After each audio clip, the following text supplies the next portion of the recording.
So, welcome. Today is the 22nd of May, looking at Psalm 22. A shout out to Dolly Barr. This is her birthday. I doubt if she's watching, but if perchance Dolly or any of the family is, say happy birthday. Well, on May 22nd, we're looking at Psalms 22, and I'm here with Elder Jeff Ferguson. You want to say wave? Hi, Jeff. I got you on.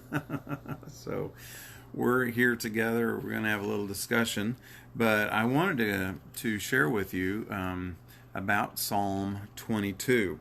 This is one of my favorite psalms, and mainly because it's so focused on the crucifixion of Jesus. So in Psalm 22, I was just counting, I have about 10 different references from this psalm that are found in Matthew, Mark, Luke, and John when it comes to the crucifixion. And it starts out a very familiar passage that's only quoted in two of the Gospels, but in Matthew and Mark, it starts out, my God, why have you forsaken me?" And so what often happens with New Testament passages, and don't just apply it to this one, but apply it to the other passages that may reference an Old Testament verse or thought, go back and read that passage and read the section that it's in, the whole of that passage. Because I think what Jesus is doing in Matthew and in Mark, so it's in Matthew 27:46 and in Mark 15:34, where some will use the Aramaic Eloi, Eloi, lama sabachthani, or however it is pronounced. I think Jesus is saying, hey, look to this psalm and see all the different things that are going on here. He's on the cross when he cries out. There are several things that are not necessarily maybe while he's on the cross, but you'll recognize. In verse 7, he says, they mock me. And in verse 8, they're saying to this person, hey, let God rescue him. If he's such a good guy, or if he's the Son of God, let God rescue him. And these are both found in the crucifixion account in the Gospels. And so yesterday, there was another point I made about the Psalms, is that when I read, I look for three different arenas of thought. One, the perspective of David.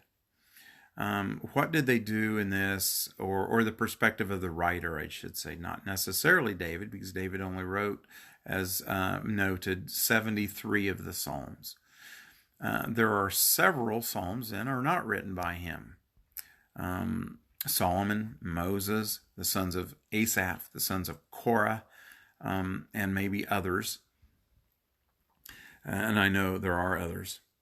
But so what did they have in mind when they wrote these psalms? And when David writes, the bulls surround me, and the dogs and the evil men they have gathered around, he's probably seeing people like Saul and his men, or Absalom and the people that are fighting him, or maybe the Philistines when they're fighting him, his enemies. And David is seeing that on a personal level. There's another area I would challenge you to look at a psalm, is from a perspective of the Messiah, or from Jesus. So Jesus is looking this, and because David, I think, wrote some of these psalms, many of them, maybe all of them, but I don't know, with the idea in mind that maybe Jesus would experience this. I'm not sure David understood that, but we can see in this psalm that these are things that Jesus experienced. And we can see that in other psalms too. I think Psalms 110 is the most quoted one of the New Testament. But we'll get to that. But Jesus is seeing this as the evil men surrounding him, the people that are mocking him. And it mentions people are mocking him in Luke 23:11 and in Matthew 27, verse 41. They do mock Jesus while he's on the cross. So Jesus is seeing this, and I think sometimes maybe we feel that way too. If people mock us, or that we feel like we're surrounded by wicked people, it could be of our own family, it could be close friends, or it could be people we don't even know.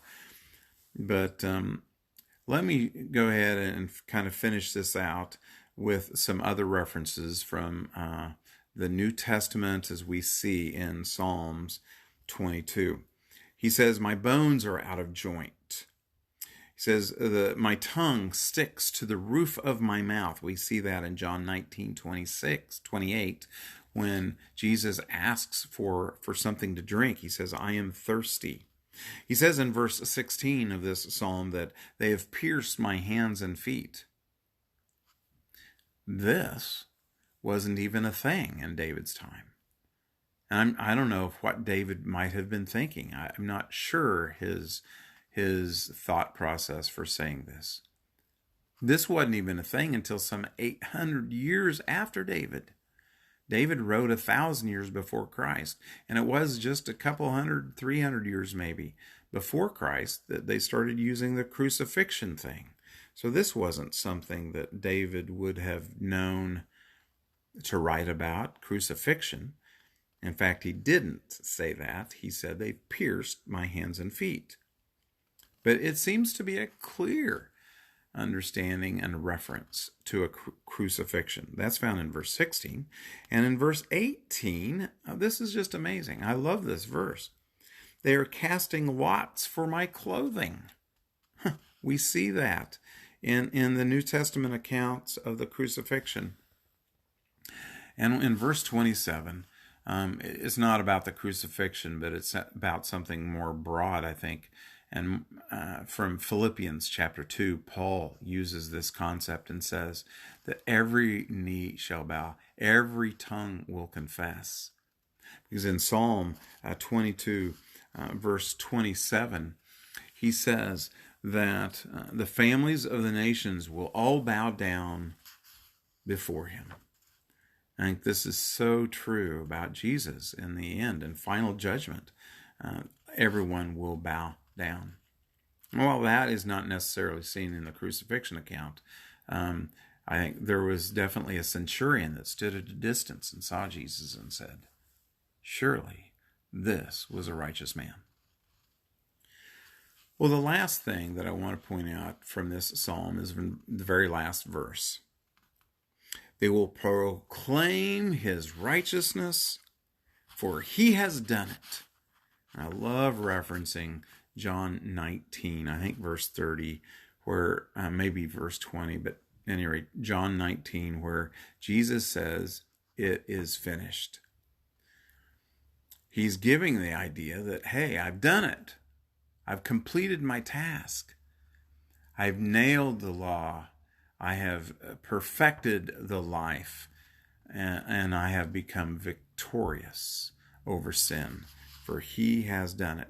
And I just think that's a cool reference to the righteousness that we receive through our faith in Christ is the righteousness that we proclaim, and that even David saw us proclaiming before it happened in Psalm 22, verse 31.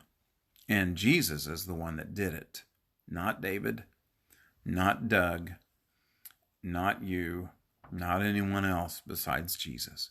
He has finished it. He has accomplished what we need for salvation and for righteousness. So Psalm 22 opens with, my God, why have you forsaken me? And I think Jesus is saying from the cross, hey, look at the psalm. See what it says about me. This was a forecasting of what was going to happen to me even 1,000 years ago. Amazing prophetic psalm. One of my truly favorites. So, well, I hope you have a great day. It's good to see Brother Terry Beatty watching. So I hope that the audio is found later. And I'll let people comment in the comment section on Facebook and in YouTube whether or not there is audio. Have a great day, and we'll see you tomorrow on Psalm 23.